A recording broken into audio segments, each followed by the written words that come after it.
Welcome to the Valuu Makers Podcast, hosted by Ryan Purvis, supported by Heather Bicknell, as we meet with people that make value happen and hear their stories. Enjoy. Welcome to the Valuu Makers Podcast. You want to give us a quick introduction to yourself, please? Yes, thanks for having me. Pleasure to be here.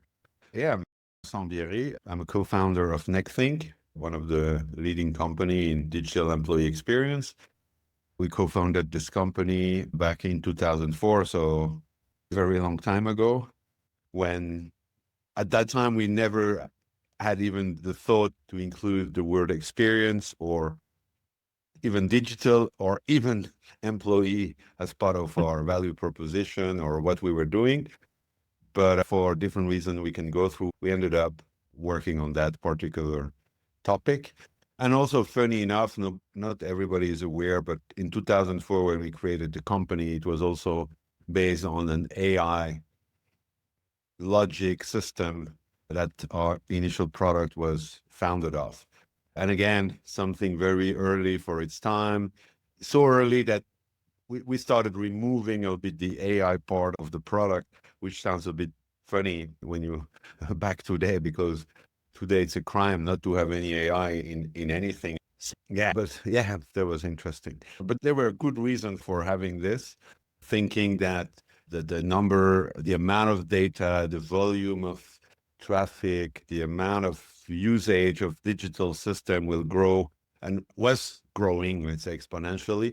We have to remember that 2004, 5, 6, nobody had a smartphone, right?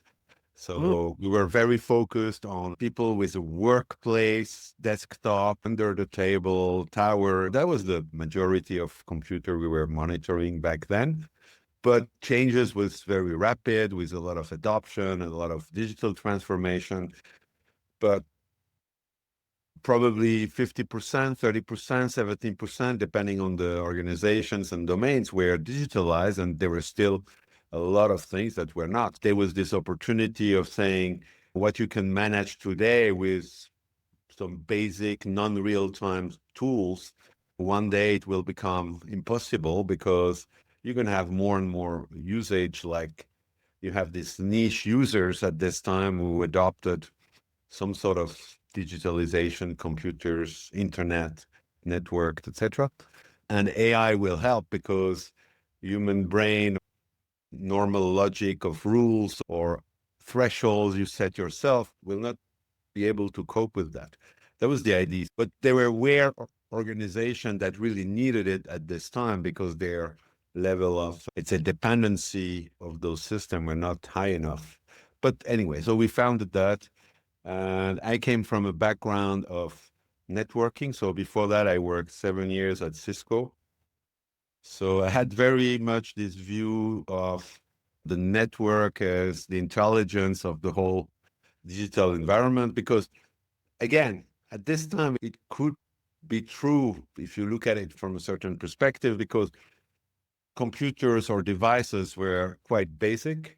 They were also very standardized. It was not really, I don't want to say possible, but it was not really in anybody's idea to change the computer you were given at work to do different things, and it was not possible, however, to decide to have a different application from, I don't know, a SaaS provider, because all this was not there. So basically the endpoints were, everybody had the same things. They were pretty locked down, standardized, and I would say more simple, of course, less powerful, but they were not that intelligent. It was very client server based. So clients were a little bit dumb.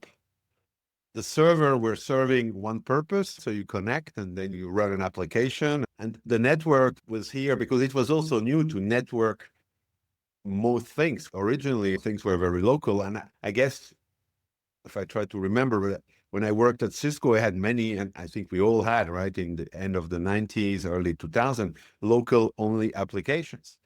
So you had a sort of local app with local data, and you just use it like that. And how many times did we lost a huge amount of work because it was only local? So there were emergence of like backup systems that were backupping because it was really critical, because the data were nowhere else but your computer.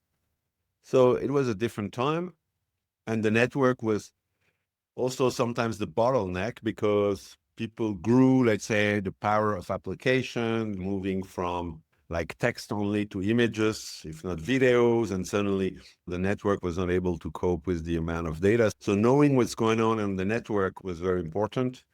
And being able to police the network for quality of service and prioritizing application was very much the trend at this time. But there were a lot of missing possibilities to monitor that. And what we came up with was really this idea to look at how applications are used from the user perspective and starting to monitor from the endpoint, what nobody was doing at this time, and everybody's trying to do it from the network side. But the network is great because you can place your sensors, or whether physical hardware or software, but in a place where a lot of traffic converge. Yeah. And get a chance to look at many things. But when you see there a problem, you don't know how it originated. It's a little bit like if you want to monitor road traffic, you go in a central, like a heavy loaded road, you see a lot of cars and a lot of behaviors, but it's hard to go back to the root cause, for example, of why these people are here, where they come from, are they in a hurry, do they care about the jam or the construction? So we were a little bit more, okay, let's place an agent in everybody's car to have a better understanding of the drivers. And that was the idea. And that changed a lot of things, right? Because just by linking people with application and their network activity, it was suddenly revealing so many things that were so hard to actually understand, even in those simple networks, and that were not loaded as they are now, right, and used as heavily. But even then, I remember very much one of our first prospect or pilot customer, a very big company. Our product couldn't really scale at this time for them, but we had a chance to pilot with them. It was always insightful to go with them. A big food and beverages company in Switzerland, hundreds of thousands of users, employee, huge network, huge budget, a lot of tools, all what was available back then. And people with hands-on were always like, okay, we love what you do because we see this linkage between elements. And when they presented to their boss, CIO, or somebody more manager, they were like, look, I can see what an application does on the network and from where, and what is the executable that generated that traffic, blah, blah, blah, and from which device, which computer. And then I remember the manager saying, yeah, but I'm a little bit puzzled because we have I think he says something like $500 million of IT budget. We have like a whole suite of Microsoft, IBM, Cisco stuff. Are you telling me we cannot know this? And the guy said, we can, but I have to take a little bit of network data there and then correlate with the IP address to know which machine there. And I need to access someone's database tool that maybe is on vacation. Anyway, he explained how the process would be and actually is. And it's okay. It takes a week sometimes to figure this out. And once I figured out, it's based on data that were from weeks ago. That was for me a complete revelation and then he said, that's why we never do it. So that's why we struggle, and there are problems that are just there because solving them requires this process. So we only do it when it's really like a really big pain that escalate, but otherwise we don't do it. And even if we do it, sometimes it's unnecessary. It doesn't help us because it's not the right data for the right moment. So I realize here, okay, being able to do things in real time will become like game changing. Necessity. Yeah, and that was what we were doing here. So at that time, we call that desktop monitoring. We call that all sort of different things, but it was mainly about getting real time data about what's going on in a network. That was really what we've been doing in the early days. And then customers started to show us a little bit the way, because they we were lucky enough to had first set of customers, and then we spent a lot of time with them. We spent a lot of time looking at first how the product really worked or not, and because we knew we had to do a lot of adaptation and enhancement for scalability, but not only, also like a enterprise class, like integration and things like that, but also discovering. But this was not for me. I was much more going there to say, okay, every entrepreneur in the tech startup, you're too much focused on your product. But then I realized, okay, it's also interesting to talk with customers about what are the other projects they have, problems, and then realize, oh, maybe our tool might help here or there, and connect the dots like that. And also realizing, oh, there is a guy there using the product to do something you were not even thinking about it. They started to say, hey, we use it for this and that. And that shaped up also the future of how we look at using all this data, and eventually ended up to say, yeah, but this is really well suited to support IT organization to not just monitor how good their systems, their routers or their servers or their application are, but how satisfied their users, their employees are with all this, not existing system for sure, but also throughout the different changes and transformation they go through. Yeah. And that had been not anticipated, I have to say. Today we could made a story like, hey, we invented this first day, but that's not the way it worked. And because when we started, we did it was not like according to the book, like how to do a startup or how to be an entrepreneur, like find a problem, solve it, blah, blah. It was not like that. It was, I met Pedro, Patrick at a university lab, more or less, with a prototype of a technology, like a capability, it was this real-time data coming like this and saying, okay, it shows stuff. I was like, wow, I've never seen it this way. And I'm not a programmer or such, but I have an engineering background, but I've more worked in like sales engineer and then product marketing and things like that. More with the field or with the product people or sales as well. But not building the product per se. But I realized, okay, this could fit many purposes. And so we set up the company, we worked full gas on that. And one thing that fitted very well at this time was, or we thought so, was like, yeah, but if we can look at this so well, it's going to help people to secure their network better, because real-time serves security before anything else, at least back then, because security is usually, at least when you talk about reactivity, you have to know things as soon as they happen. And it's a little bit like health. If you detect a problem in your body soon, then later it's going to be easier to cure, fix, etc. So before it propagates or get worse. So that was very compelling to say. And the second thing, besides real time, was this user perspective, because I would say the only time people talked about the human, and they were calling it like that, and there were books about it, like Human Factor. Yeah, it was about cybersecurity, cybercrime, and threats and things like that, and risk. It was not about performance.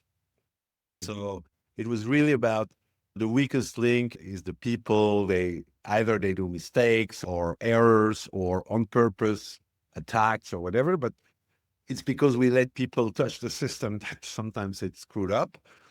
So we said, okay, we have two things that are nice. It's real-time data. Therefore, you can there is no chance to be proactive without real time, I would say. So you could even prevent sometimes or see it coming. And if it's there, you can see it very quickly. It's a little bit like an X-ray or some sort of things for your body. So you can pick it up before it shows too many symptoms. Yeah. And second, we look at it from the perspective of what the user are actually doing on their computer, which is what everybody complains in cybersecurity. We don't understand, we cannot see that, right? We only know the rebound of what is actually what people click on or type or and so on. And that was making a lot of sense. And it was working, I would say. And today, most cybersecurity and so on is based on studying this. Huh? And the reason we pivoted more to employee experience, even if at first we didn't call it like that, it was in fact because our customers started to do both. Like we sold for security, and then I realized, okay, they are using it to do more, let's call it IT management. There's a natural relationship there because if you want to secure an environment, you take away certain things from a user, which ruins user experience or decreases their performance. So Yeah, you constantly balance correct. that seesaw. So today this is very clear, but back then wasn't really.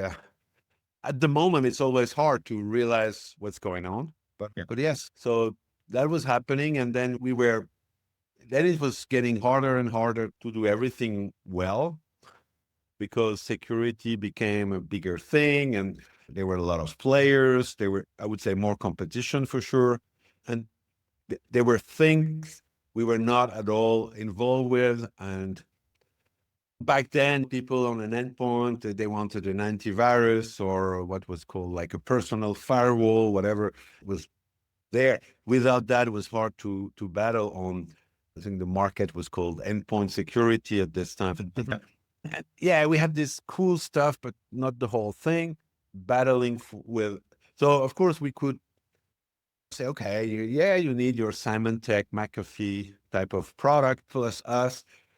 But that was okay for early adopter, but it became harder and harder. And also, overall market was at that time was in terms of security, people were not so advanced. So we had a lot of prospective clients saying, what you do is great, but let me first install a firewall before I care about the human factor, just to make it simple. And then we said, okay, in IT service management and things like that, this is more mature, and we can go with more simple things like performance of an application or helping people to drive change without solving things and not adding problems and things like that. And, at some point we really decided to focus more on the IT service management than anything else. Of course, there was always a component. I think we stopped saying security, but more like compliance, because there is also a sense of, okay, having the right things that you think you have, because every time you monitor something with a tool, you have to do some sort of, you get some sort of inventory of what's there, because, you're going to discover one way or another. And that was also helping, and it was fitting well together. And then we started really realizing this message of you have to focus on people less than your servers or your systems was resonating very well. I think we called it something like user-centric IT or something like that first.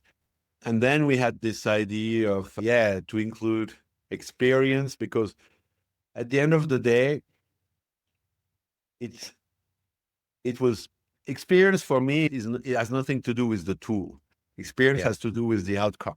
And because it's what is then challenging, and what was, I think it's still today, is how do you measure an experience? Because if you go to a restaurant, you go there, you order, you eat, you drink, you pay, you go, right? Yeah. And you always have an experience, which is a feeling for yourself, and also something you share with people who were with you.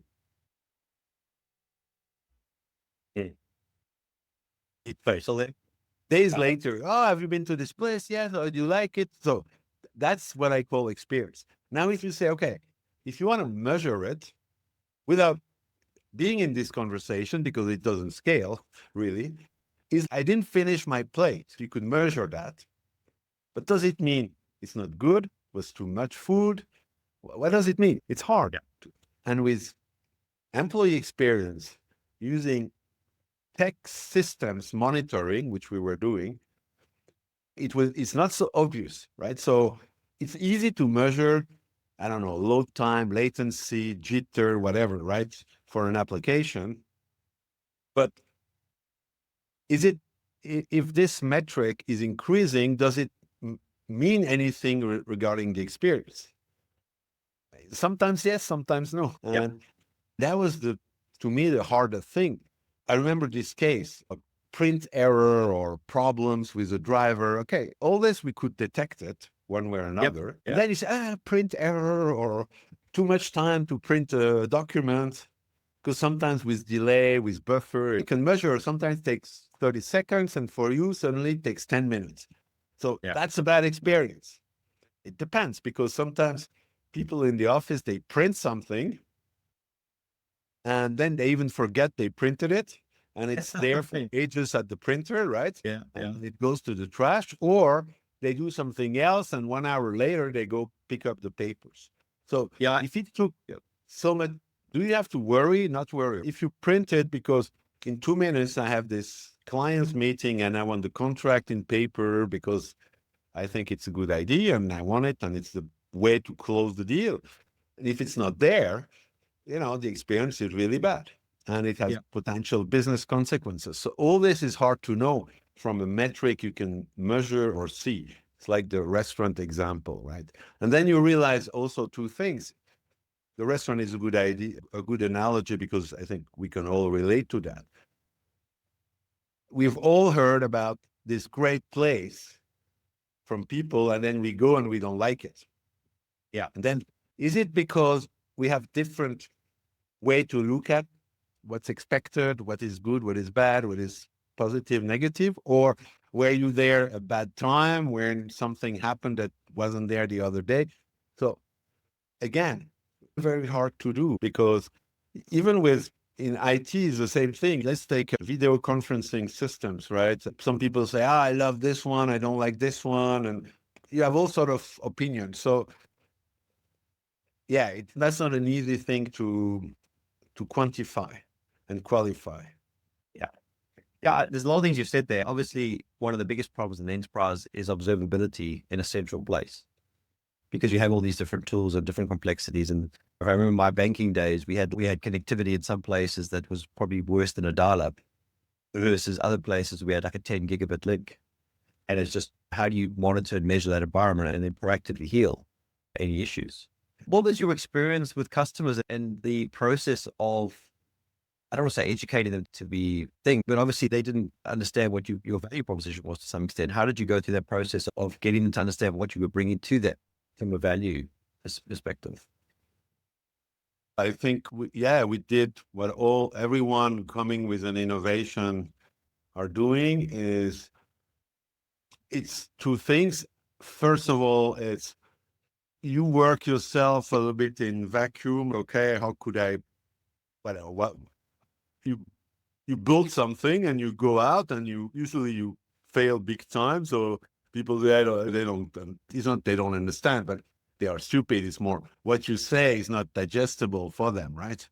Or it doesn't really resonate, or because usually, and the reason is usually because, as I said before, you're focused on your own bubble or your own boundaries, which are not the ones of the one you talk to. Although, so you have to find this intersection where you as a product maker, you have a part of what you do and say, it's a little bit what's below the iceberg under the water, right? That the customer doesn't care too much. Or when they start caring, it's because they are convinced that what they see above the water surface is actually for them. Yeah. Not for them in sense of the value, but just, I fit in what you're telling me. I see I could be I'm the right person for this topic you're talking about. And second, now when I see a value or I see something in it that I could make good use of myself, for my team, for my company, for whatever. But, and usually because what we master is what's below, because that's our daily life. Our daily life is to think about how to implement a feature, it's really tech innovation, product centric, or process or pain or so. And then we try to re-explain how hard we worked on something, but that's not, if you visit a bank, it explain you how hard they work on this new portfolio asset management. You're like, okay, Who cares? instantly you feel out of the interest. So yeah, that was a learning, because once you know that, of course, if you have to redo it, you think it differently. But for us, was a little bit our first time. So yeah, so you go with things, and then also what I've learned is, no matter what you do and how good you do it, there are just a few organization people, I put them all because it's sometimes a bit of a mix, but who are genuine early adopter and will move forward with you.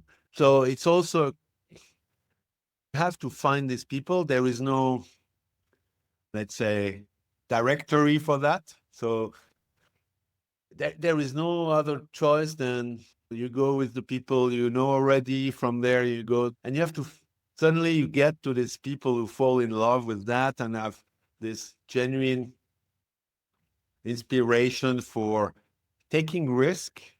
And also they like to try new stuff. And some others, it's not they don't understand, but they're just not the first mover. And I think that's the way it is. So that's why when you have a couple of those initial potential clients, doesn't make a lot of sense to build a huge, I don't know, marketing machine, because it's not going to make a difference. You have to first go with them, validate, extract the value, and then from there you build the next wave of communication messages based on this, with references for the next level of a little bit less early adopter, and then you redo it again, and then you reach this more mass market, let's say. Yeah, it's a little bit schematic, but that's what I've seen. So yes, you have to work, but you should also not expect that if not everybody says, oh, amazing, I need it. It's not only because your value proposition, your messages, your whatever is bad. And it's also because there are many people who they're not attracted to fancy new stuff. They're attracted by maybe curiosity or just intellectually, but it's not going to go if they have time. And I realize that in some organizations, there are a lot of people who have not too much to do, and for them it's an opportunity to fill a little bit their days and their agenda.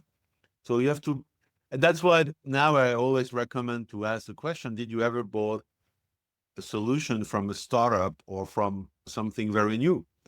Because if the people you talk to tell you no, you have to say, why would I be the first one? Maybe there is a good reason, but otherwise it's not going to happen. If they only buy from leading vendor, established player, if you do financial audit and you have your own little firm and you go to companies who've worked only with the big four, I think you can present them whatever value you have. You're maybe better than what they get from them, but they're not going to change, because the risk to do it is way bigger than the status quo. And actually, to motivate innovation to go through an organization, it's much more about the risk of the status quo getting bigger than trying something else, rather than this something else having so much value that I just can't miss it. Yeah. It's usually the opposite, because anyway, the value you explain is very theoretical, because you haven't experienced it 100 times in the field with real customers. So you can only say, yeah, if you would do this, it would be better, cheaper, faster, blah, blah, blah. But okay, who has done it? You would be the first. So yeah, maybe it works, maybe not. And there is always a price to pay to go with something new that we underestimate. So I understand it's why companies are not always, they're curious, but not forward. Well, in one of our previous conversations, I think you mentioned something which I thought was quite profound, is that you guys didn't do POCs, you did proof of value. Correct. And So that's true. So the idea was, what worked, like say, because we tried many different things, but what worked very well was to say, okay, we have a software that can see your environment in a different way from the user perspective, what they experience, blah, blah, blah. Okay, so this can mean more proactivity, more this, less that, all clear. The problem is, because for me, there are two ways, right? Or two type of solutions. The ones who replace something existing. Yep. If it would be pure network monitoring, you say, okay, we replace your Cisco, whatever, and it's better. And there is an owner of that, somebody who has a process. So you just swap with something fresher, more new, and basically they have the team, they have everything. Or you have a proposal that we say, we invented something new that you don't do today. And in that case, the big problem is that there is a gap between what the product does in a demo or theoretically, and to the moment it does that at the customer site. You need to implement, you need to train people, you need to find time, you need to move teams around. And for this, some people don't want to say, hey, you were monitoring SAP, now you monitor end user employee experience. They're like, maybe they don't want, so you have to anyway. So there are a lot of hurdles to get there. So what is the problem? You present the guy, say, oh, that's great. Now they say, how do I get there in my environment? Not on the screen. That's clear, right? So to have my data of my network live in this visualization I see in your demo, it's not just overnight. Maybe you can say, oh, it's plug and play, it's a cloud, whatever, SaaS. Overnight, it's up and running, yes, but until it's operationalized, it's never overnight. It's always a bit of a challenge. So what we decided to do was to say, okay, we're not going to get there because we're just talking. So we're going to say, okay, do you care about we build this somehow maturity model for employee experience. Level 0 was, I don't care, which is basically, it was a bit provocative. You don't care, so you don't do anything, fine. So you don't need us and you don't need any other tool. Level 1 was, we changed the name 20 times, but maybe something very reactive, just to say, you don't have to have all this full proactive, complex stuff. It's going to help you tactically. When there is a problem you cannot fix, otherwise, boom, it can help you speed up this and figure out things. For that, you don't need too much, etc. And then we have this mature, and then the end level was like a business-centric, whatever. And okay, where are you now with what you have, etc. So we can assess your environment, how many problems you have, how many time is lost, how many applications are badly configured or used or adopted, how many get deployed that nobody uses or risky, and so on. Yeah.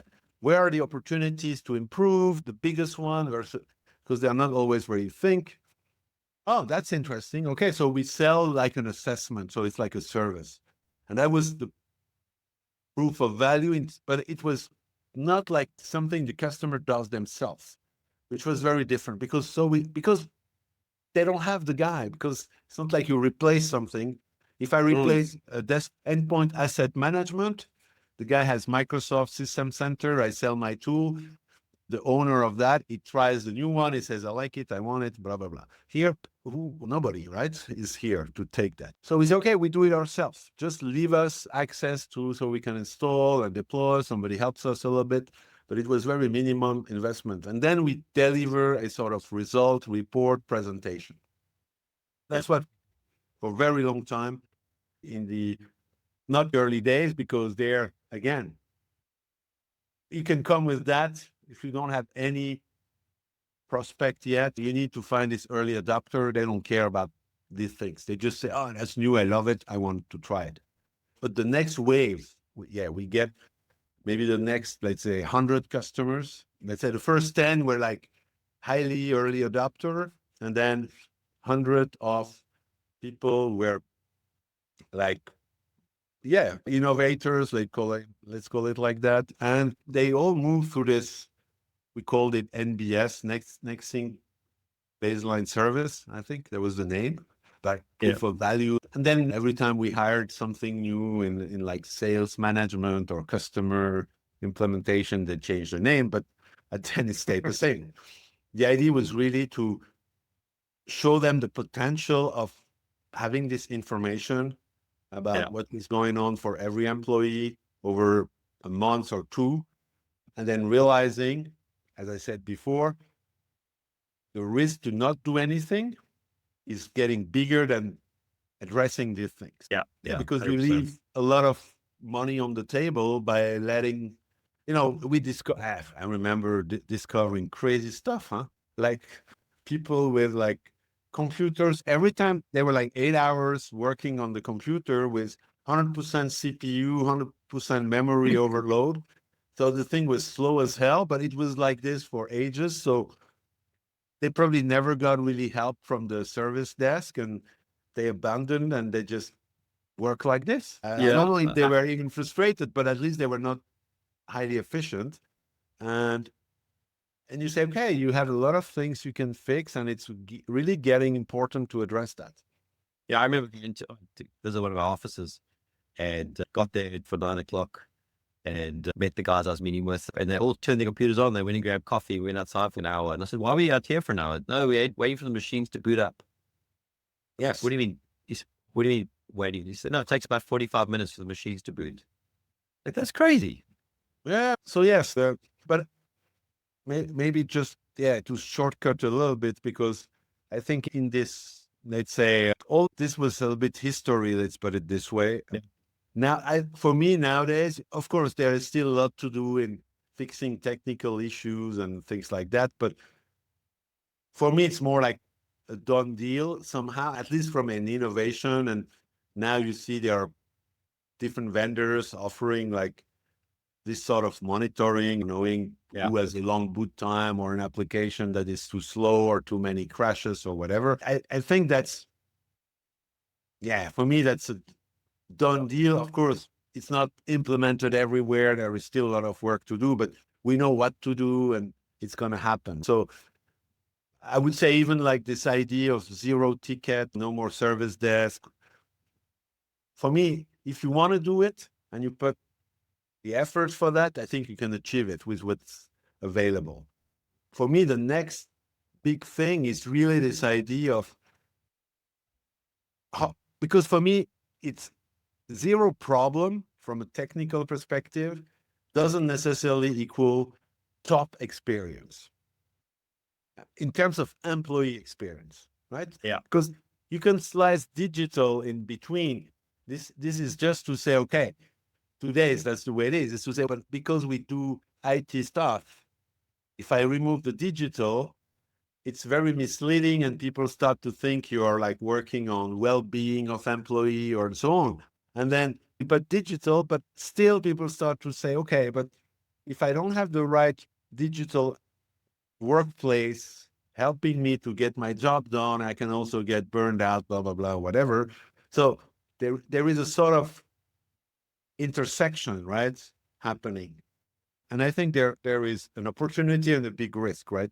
The big risk is to start doing things that are not relevant, monitoring, did you finish the plate, and making, how to say, not decision, but transforming that metric into saying, it was too much food. It wasn't, I just An insight, maybe I didn't like something, or I don't know, had to leave for a phone call, and it could be 20 different reasons. And the risk, because when you stay tech, IT, service, and so on, if you say the application is slower than yesterday, you're right. Now you want to address it or not, something else. But saying, therefore, somebody now has a bigger chance to, I don't know, deliver a bad job, that's a shortcut that you have to be very careful to make, because if you get it right 50% of the time, forget it. Nobody will trust your product anymore. Yeah. But there is an opportunity, because I think besides the IT and service desk and all this, people are having mental health and issues, burnout, stress. This is a reality of today's work environment.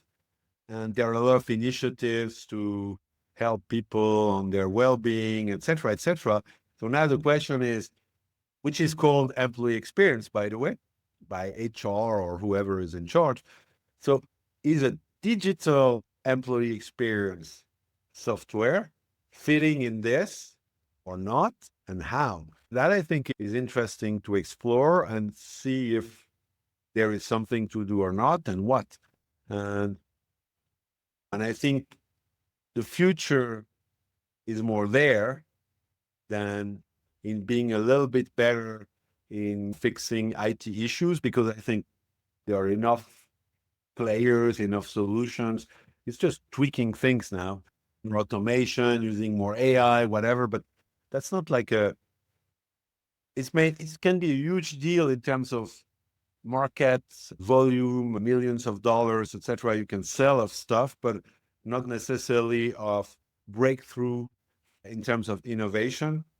And I think all the next steps of like experience you can better measure or refine, they're not within the tech metrics, because they're all related to the example I said, to what's the exact context at that time.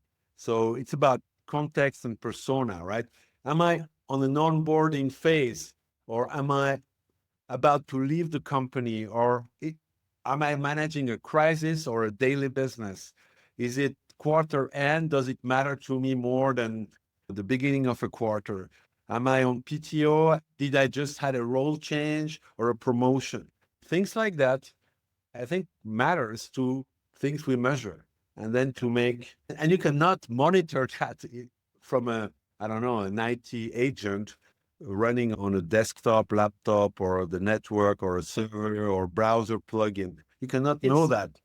It's interesting you say that, because there's definitely been a convergence, and I chat to various people in this, between the HR function and the IT function, in the sense that I think COVID to some extent drove this a lot harder, because you had to move people that were now, in a lot of cases, going to an office to be working remotely, and you need to have the right tools for the right jobs. It centered on, do you have the ability to perform with your tools?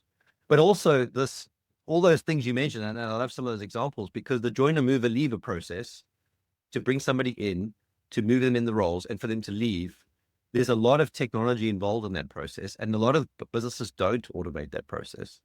It's very hand cranky manual, but actually it ties very much into the experience of an employee. And there was actually a stat somewhere that I remember reading, that 80% of employees leave in the first year if their onboarding was bad. Yeah.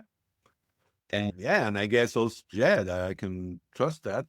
And if they don't leave, if you have a bad onboarding, it's very hard to be very productive. Motivated. Yeah. And motivated. And it's a circle. I was always saying, we have to give goals to people that 80% of people should attain their goals. Because if they don't, the question is not, are they good or bad? Or did we make the right choices on hiring? It's more, they're going to get demotivated for sure, not just because of bonuses and money, but just by the feeling of, hey, I'm failing to do what we committed to accomplish. It's never good overall. So true, you have to help people onboarding so that they have the right knowledge, tools, and everything. They know what they have to know. And they have goals that are attainable with a standard work engagement. And because it's not linear, even a day or half a day is not linear. You have different things going on. Some you control, most you don't. Yeah. You don't. Yeah. So and they are the worst, because interruption, problems, whatever they are, human-driven, tech-driven, external market-driven, they stress you. Okay. And how people handle that is very individual. And what I think we move from heavily, right? I was saying when we started NextThink, we came from an environment of standardization, right? And most people were using Nexting to make sure every computer looked the same, is installed the same, is used the same, is configured. Yeah. Right. Now, nobody search for that because it's impossible. And B, it would be like people would just leave right away. If suddenly your computer gets locked down back to a sort of standard configuration, you would say just, hey, what? They would even feel you're interfering with their privacy, personal life. So we are in the world of personalization, not just settings, but also the way to do things. When I was onboarded at Cisco in 1997, they were telling me even when to answer emails. I said, you come in the morning, you open your stuff, you reply to your emails, and then something like that, right? There was a lot of process for everything to tell you how to do the stuff. Yeah. To do this, you use this tool. To do that, you do this way, right? Yeah. Now, it's not like that. If I feel I'm more powerful using Excel for something rather than whatever, people do it. And if you refrain them from doing this, I think you generate a sense of Resistance. that you don't trust them also. Yeah. Empowerment is trust as well, and trust is key in every human relationship. So yeah, and now, so the experience is also related to this. How do you, and can you measure all this? It's not so easy because some people, they want more guidance. They still want more. Tell me how to do this the best way. So it's not by measuring like how many personal tools you have. That means this is great. No, sometimes can mean, oh, for some people, it's not a good thing, right? So it's all hard to do. And that's why things that all vendors are doing now, one way or another. But very soon with Nexting, we realized, because we tried things like you build this experience index, scores, or you name it, but you realize if you base those solely on measurable technical metrics, you have a lot of time you're outside the reality perceived by human beings. Yeah. So we realize we have to get human sentiment, human feedback into the game. So we were the first to release this contextual human feedback, people feedback, to actually include what people feel, think, or have to say about something into the overall scoring. But I think that needs to go further with not necessarily a feedback you give yourself, but I know a company, they measure they can figure it out by analyzing voice conversation, the voice files.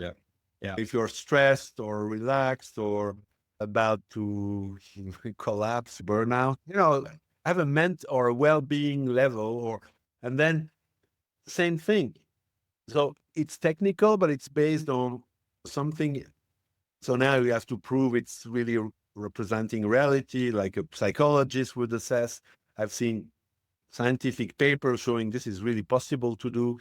So let's assume it is. The question then is, what do you do with that? Because do you call the people and say, hey, go see your doctor? Or I don't know, but I've seen stuff like, because my experience probably I think the worst experience you have at work is not the application is not working like you want. It is, I have too much stuff to do, not enough time, things like that. Yeah. So should the system analyze your calendar and realize you don't have enough free time, or you have too many meetings, or too many calls from your boss? Or that's also an experience, and it influences. And technology tools are used to create that stress or relief from stress somehow, because I know some people, I've seen that they book fake meetings to give them some space right in the day, but you could automate that based on, we did it already 10, 15 years ago to automate like PC refresh based on hardware, software states to say, hey, your PC is suffering too much, you need a more powerful one. you need, or for this person, they have way too much powerful computer they just read PDFs. So you could do the same with how people use their time and what they do with it. Yeah. To give them a better experience, a better sense of purpose at work. Yeah, there's a few things about that. We did a lot of work around, because we had the data, looking at people's roles and their skills and where they were spending their time. So if you had a developer who should be writing code, but they're spending 6 hours a day in Outlook or Skype for Business in those days or Teams today, you'd be asking the question, why are you spending so much time in collaborative tools, Outlook and Teams, as opposed to writing code that you should be writing? And you'd find out that actually that team doesn't have a project manager or a product manager, and there's a gap there. So this person has taken the leadership to fulfill that role, but they're actually not delivering the throughput on the thing that they were actually hired to do. And so you can have a much more mature conversation in some respects. And I think, what you said there around managing the qualitative and the quantitative data, you can have the technical data that's quantitative, with the person's perception, which is qualitative, because often we would look at the data and say, oh, the machine's running really well. And you go talk to the user and the user goes, no, it's terrible. I'm having a rough time, et cetera, et cetera. And you need that perception to be managed, because often. Yes, correct. But it goes further than that, because with the same level of quantitative metrics, like performance of the app, one day I can say, oh, it's fine for me. Another day, because I get a phone call telling me bad news, I would be even more harsh on the performance, because where I stand mentally at that moment. That's why even the user feedback sometimes is hard to relate to a technical quantitative metric. You know what I mean? We all experience that. And probably Monday morning is not the same as Friday afternoons. It's the same thing. The week start, I'm not very energized. The weekend is about to come. I forgive maybe more things because my goal is to go home, right? And again, that's not necessarily, or I would say never taken into account, at least not today. So from the problem, when we go this route, right, already when we go only the very basic technical metric, those things already appeared or appear also today. But with this, it would be even more, but it's all the privacy and things like that, because even if you do nice outcome, or it's positive outcome that you look for, I can start thinking, if you want to integrate my stress level, I don't know, you could have a smart watch. They'd say, and you could input that. Why not? I think technically, and it could make a lot of sense, potentially, but because that's an experience of the user, or maybe the way I type, stressly or calmly, maybe. But is that good to do? Because would people use this maybe for knowing who should be maybe out of the company sooner than we thought? Or there is also a lot of risk with that, because at Nextthink, when we started, we never had this idea of, hey, we're going to build something to spy on users, and Big Brother is watching you so that the manager can know if you're doing gaming or things like that. Honestly, even didn't think about it, but I've seen it being done at some customers. Sure. So, and then you're like, shit, that was not the idea, but some people do that. Of course, we had this anonymization, and we have, I'm sure it's still there, anonymization, blah, blah, blah. But when you do anonymization in the tool, you have to be able to do, because if it's only anonymous and nothing else, and people say, but I want to help this user with a random pseudocode XY10168. They have a virus on their machine, but I cannot know who they are, what the machine is, what the points, right? So I want to help them. So you have to have a way to, maybe for some users with a certain process. So that was the way we implemented it, to raise the anonymity and things like that. But as soon as you can do that, it's up to the company to implement this. Either it's a free bar, open bar. Everybody can see who is what and so on. And then it also opens up threads to individuals, company, and it's all about culture, right? So I think employee experience by essence is a positive thing. Yeah. The company builds from HR, IT, both, or I think it's more a transversal thing. It's not just HR, but it's a culture, right? It's a positive thing, but you have to also manage what the negative side could be and make sure it's not going this way. But it's there, and it's important to because I have two ways to react on something like somebody is too stressed to cope with the demand, they don't use the latest, greatest application we provide because I don't know, they don't get it or they haven't been trained enough. I don't know.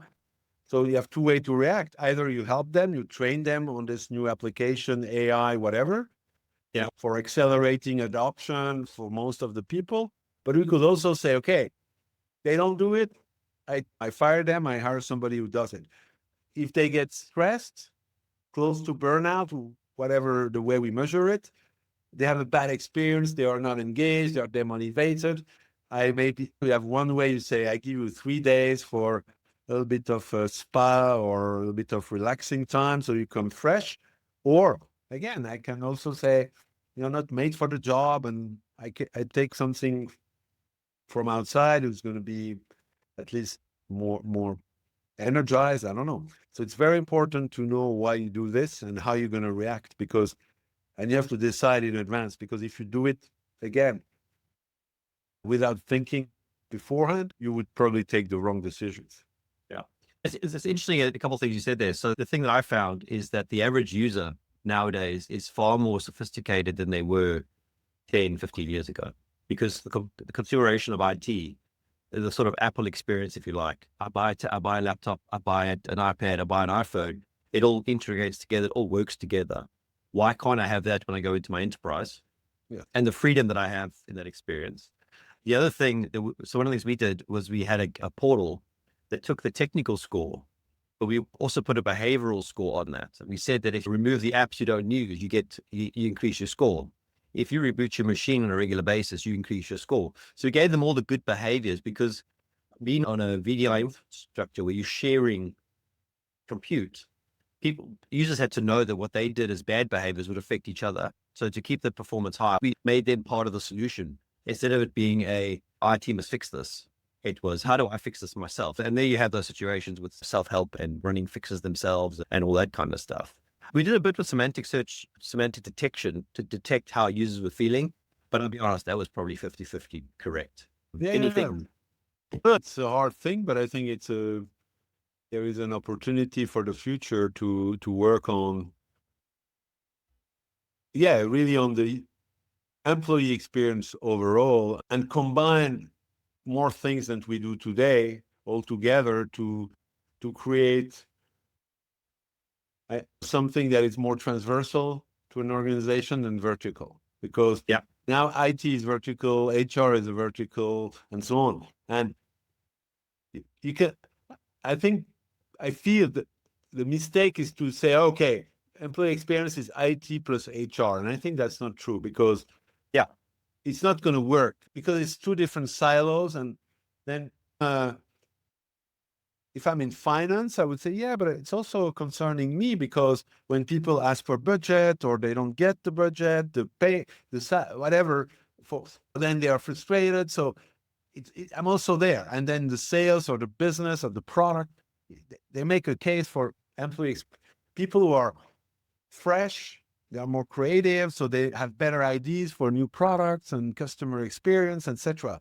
People at the customer center support, same thing. So for me, it's either in IT, it's a technical service desk thing, fine, like what it is today, or you go transversal, like, it's like cybersecurity. If you don't do it, if it stays in IT and IT only, that doesn't work. We all know that. So it has to be a transversal thing, let's say top down, supported by the manager, the executive, the board, and so on.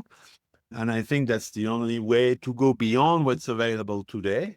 is to do it this way. And that's a hard thing to do because very few things made it. If you look at cybersecurity, I think 20 years ago, 30 years ago, I remember at Cisco, so it's 30 years ago, it was already, the message was IT security shouldn't be an afterthought of technician and blah, blah, blah. It should be the executive, the board, it's a business because the risk, but nothing moved for decades. It moved because it became much more impactful, but also of regulations, right? But because when you start to say, okay, in this domain, finance in this country or Europe, breaches have to be declared publicly to the financial blah, blah, blah institution. Suddenly people cannot just say, oh, dear IT engineer, just do that. It has to be signed off by the board, the president, whatever. So it changed for these reasons. And then it worked a little bit better. Yeah. Of course, there are more attacks, more things, but at least the awareness is now completely transversal. Yeah, I think employee experience is the same thing. It must become a transversal thing because it is, I always said, even in quotes, small, it's a small company, although you can say it's a successful startup, but next thing, number one asset has always been its people, right? You remember, you remove the people, the product is worth nothing, right? So you need the people, and the people needs to be engaged, involved, creative, reactive, agile. You need to drive a lot of things, and in every single department. And everybody is a little bit interconnected, not one individual with every department, but there is never more than 3 layers separation between anyone, for sure. So that, and then because we were in a fast growth space in like 2015, 20, we hired a lot of people. So to hire a lot of people, like 100, 150 a year, you cannot have a bunch of people not happy because that will be perceived outside. People don't want to join. So you need this magnet, and this magnet is the user experience. Everybody speaks positively about this company. You should join it if you can. It's great. That creates a huge advantage to hire the best people you can. It's because the employee experience overall, not just with a computer and a keyboard, is great. And I think we have to move a lot this way because it gives a lot of advantages to those who do it really well. Culture is important, and I think if you got the right culture, it does create momentum. Yeah,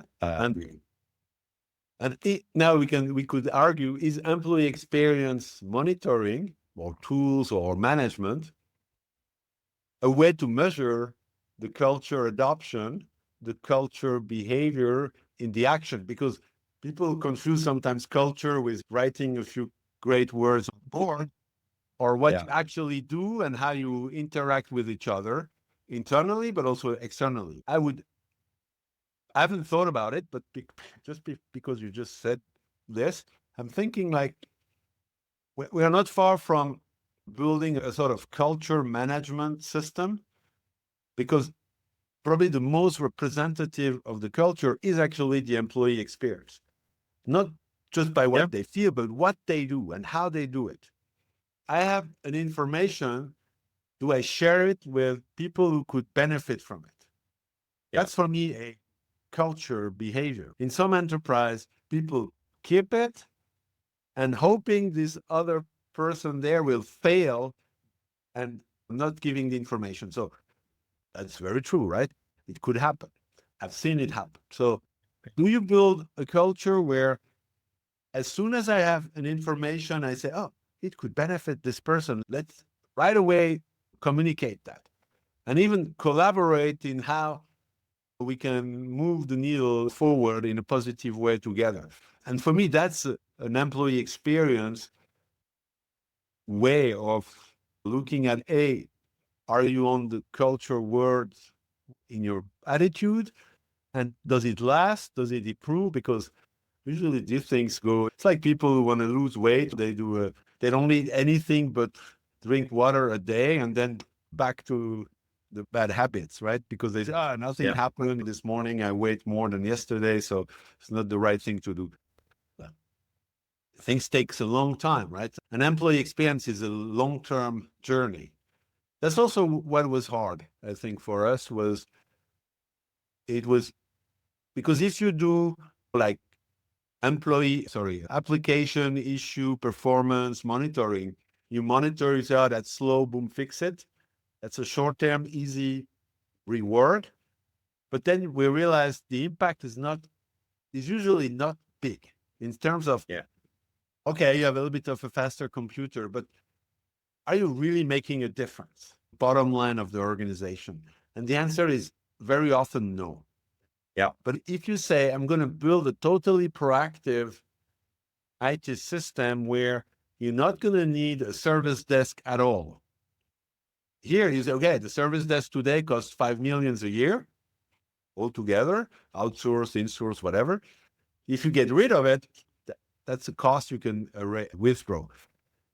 But you cannot do that overnight, of course. It's going to take many years.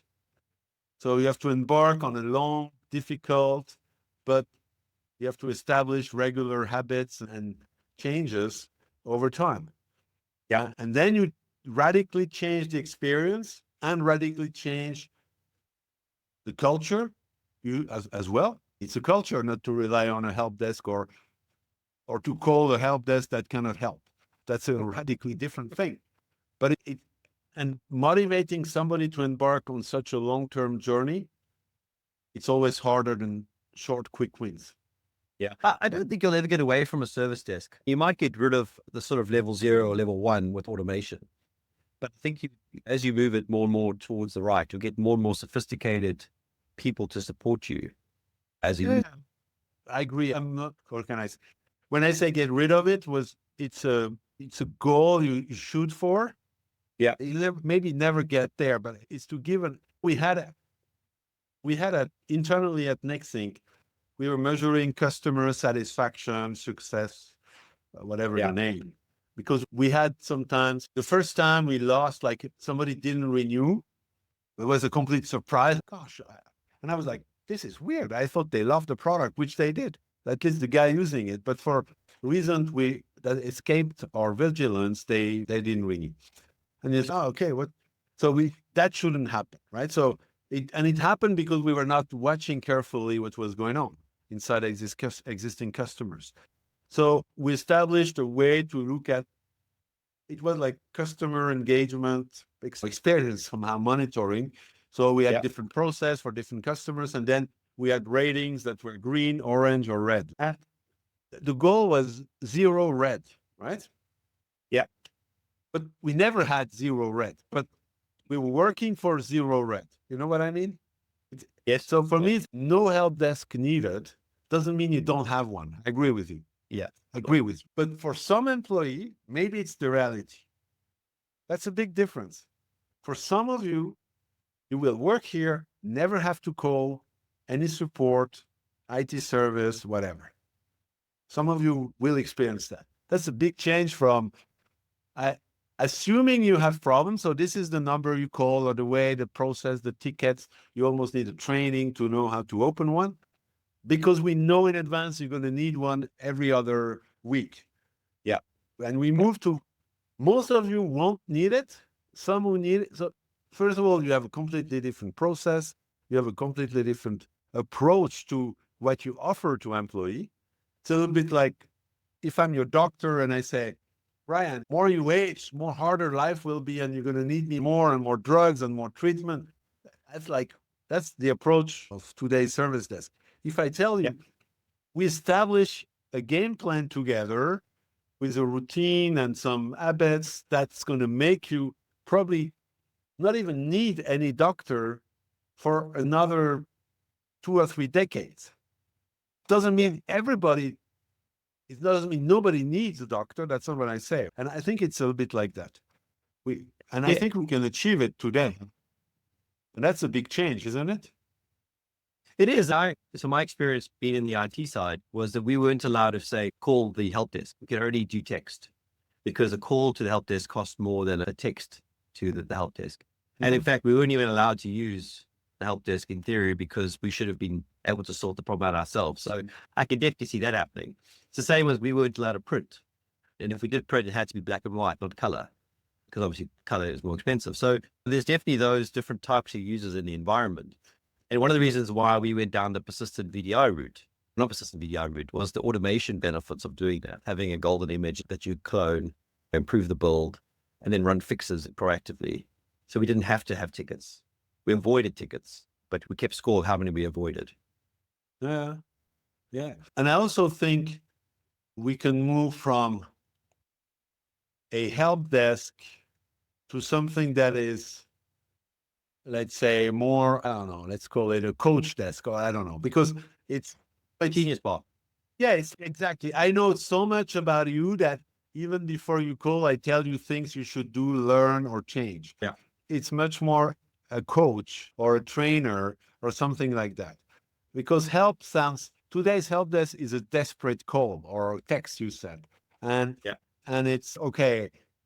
And yeah, I think there is, with digital employee experience tools used in a proper way, you can also shift from, of course, less support tickets to none, and for the rest to move to something that is much more a coach trainer approach, way more proactive, way more, yeah, like your coach, your fitness coach. He's not here, he's not absent. And when you really, I don't know, fall apart, they come and like start to ask you stupid questions, things that are so obvious. Or, I mean, it's even frustrating sometimes to get help because the way it's handled. Yeah. So that's true, no? And so I think we can change that as well. I agree. Yeah. So one of the things that we did is we would give the user a list of options to fix themselves. Then they'd have knowledge base articles, and then they could talk to a person. If they bypassed the first two options and went straight to a person, they would go in a long queue. But if they did the things we asked them to do, and that still didn't work, then they'd get the white glove service. So they would go straight to level 3 as opposed to a level 1. And what we found with that is that people realized that they would be far more efficient if they tried it themselves than if they went straight to the help desk. And then when they'd used whatever knowledge base article or whatever fix we ran, they'd get a quick survey. Did this work? Did not work, etc. And if it didn't work, we'd feed that into engineering to build a better solution for that. Because we had all the telemetry, we had all the data. We just didn't know necessarily all the edge cases. Yeah. But I don't know if the punishment is, because it's a little bit like the Tesla autopilot. Now you have to steer, otherwise it disengaged. Yeah. If it disengaged more than X amount of time, you don't have autopilot for the next 2 weeks or something like that. I didn't know about that. Okay. Yeah, they do that. Yeah. Punishment, of course, short term, I think it helps to control the behavior. So they go through knowledge base, like the example of the self-driving mode, because the fear of the punishment, of the long queue or the absence of autopilot for a while. But I'm always, usually I'm like, wow, can we do something else that is more positively engaging than fear of the punishment? That's the point in some respects. If we give you, so let's say you have an issue browsing a website, and the fix is you're trying to browse a website that's been blocked because it breaks a policy or whatever it is. You have to fill the form in to tell us why you want to go watch YouTube, for argument's sake. If you do that and you get the email saying it's been approved, but then you still can't access YouTube, then you say, I want to speak to a human. Then you speak to the human, and the human would be a level 3 or an engineer who would sit with you on a shared screen, and they would show you all the stuff that they have. Because one of the things we did was be very transparent to what we could see. And it's okay, I can see your problem here is we haven't actually, as much as we've approved it, it actually hasn't been run on the proxy that you're going through to allow you permission. Let me just fix that right now and I'll fix it. Then you should have access. So you get that experience. So the whole point was to say, you'll get the best service if we could just make sure that our first entry points are quick and easy. Because most people, we found it with tickets specifically, that often a user would create a ticket 7 or 8 days after the actual issue. And by that point, there's no data available that's really useful. Because and why don't they create the ticket? Because they're busy. They're trying to get their report out. They're trying to do something urgent, and the thing keeps crashing. But they'll nurse it through to that point of getting the thing out, and then a week later they'll be like, oh yeah, I need to raise a ticket for that. because now they've relaxed a little bit about it. It's not a pressing issue. Whereas the biggest resistance to most users is, I've got to get this thing out. I really don't want to spend an hour with a support person asking me a whole bunch of questions while I'm trying to get this thing out that I've got to get out in an hour's time. Yeah, I get it. Sure. I understand. Makes sense. Yeah, no, yeah, I think the question is really on how do you, I think it's all, how do you minimize, because how do you minimize the amount of things people have to deal with? Yes. Reduce friction. Yeah. When you have to deal with an issue or a demand or a change or something you feel is not appropriate, at the end is how fast it gets fixed, explained, or addressed. And also, I guess, what do you do after that to look back and say, okay, what did we learn from that thing?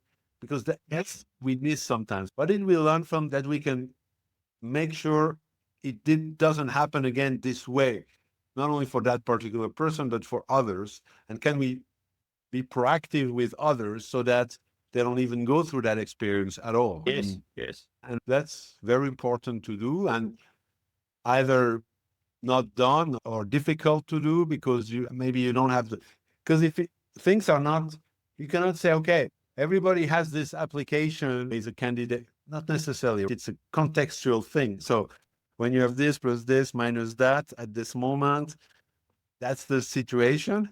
So who is likely to live it in the next week? And maybe we need to tell them proactively to read this or get this little training or I don't know, change the version of the application they use. That I think that's again where you have the big gains, because when you fix if in a big organization, when you fix an individual problem one time, you please one person, but you don't change the game. But when you change the game is when you can circle back and say, gosh, we have 5,000 people who could live this throughout the next 2 months. And we found a way that it will not happen. Yeah. Yeah. And I think I don't think we're there yet with that. No, it's a very difficult thing to do, but it does help that perception management. One of the things we did back in the beginning was we would proactively monitor the key services, email, Skype for Business, whatever it was. And if any of those things went down in an area, proactively notify to say, we are aware of this issue, don't log a ticket, we're already solving it. And just that ability to raise that we knew about it changed perception, that it was actually on top of things, as opposed to someone having to send an urgent email and all of a sudden in those days exchange has gone down. Last thing is when you start to be so good in looping proactivity backwards from one individual case, imagine you can avoid this next wave that hits more people and more and more. There was one customer telling me one day, wow, with your tool, we can proactively avoid certain things to happen again and again, like recurrent problems and things like that. But now people don't experience it, but they don't know we did anything for that. And they start to think we are useless, because it's like a firefighter. When you see them extinguishing your house, you say, okay, thank you for coming. But if you have proactive detectors, that as soon as there is a little fume or a little scratches, things get extinguished with a drop of water. You don't even see it. You start to think, all this money we put on this firefighting department, why should I pay for it? You saw that, I don't know if you saw it in California, they put in some legislation. So basically all the insurance companies stopped selling fire insurance. And then they had all these big fires. But because they basically you said the insurance was too expensive, and no one took out insurance for fire hazard. And now they can't rebuild all these houses because there's no insurance on there. Yeah. Well, so you can create that. So that's the risk also. So we also need to even if things happen behind the scene, because if you're better trained at handling your gas at house, because maybe when it came or fire or whatever, electricity, you learn a lot of things. So you avoid a lot of incidents beforehand because of knowledge or tools or both usually. But But this is an investment, and it has to be taken into account, because exactly like you said, the risk is, oh, no more IT incidents because some magic happens. But in fact, we have team behind running tools and whatever, making things very proactive, very preemptive even. And we feel they are just waiting for disaster to happen. But in fact, they move their work from reactive to proactive. And it has to be known, because if we don't know, we would tend to decrease their budgets, their resources, and everything. It's one of the reasons why we always track the tickets we avoided, because if they're not appearing as normal tickets, people think you're not doing anything. And in those days, we were paying $10 a ticket. Now it's probably about 55. I think that's what Forrester says they're worth. But I also look at it from one of the things with obviously having the non-persistent BI environment is that build would obviously be improved on a regular cycle. We had a lot of fixes that were running. Those fixes that were running into the build to reduce the fixes running. So you'd see it running on disk space as a fix being run a lot. Then you'd fix the build. And then running on disk space wasn't run as much. So people say, oh, we fixed the problem. Well, we've engineered a better solution, but you're not going to turn that fix off in case you still need it in the future, but you won't see it running 800 times. It might run 200 times because there will still be reasons to have that kind of stuff there. So there's a lot of things you can do, checks and balances and stuff, but a lot of it's marketing, internal marketing to some extent. Exactly. What you're still doing. Exactly. So we've gone way over, which is great. Yeah, thank you. Is there anything else you want to cover, or do you want to? No, I think it was long enough, but sharing thoughts, historical and also future ideas. It was a pleasure to do that with you. Yeah, it was great. I enjoyed it. Thank you for sharing. Thanks for this, and long life to employee experience. Yes. May it get better and better. Yeah. Super. Cool. Thanks, Vincent. All the best. We'll chat soon. Thank you very much. Cheers, Dave. Bye. Bye-bye.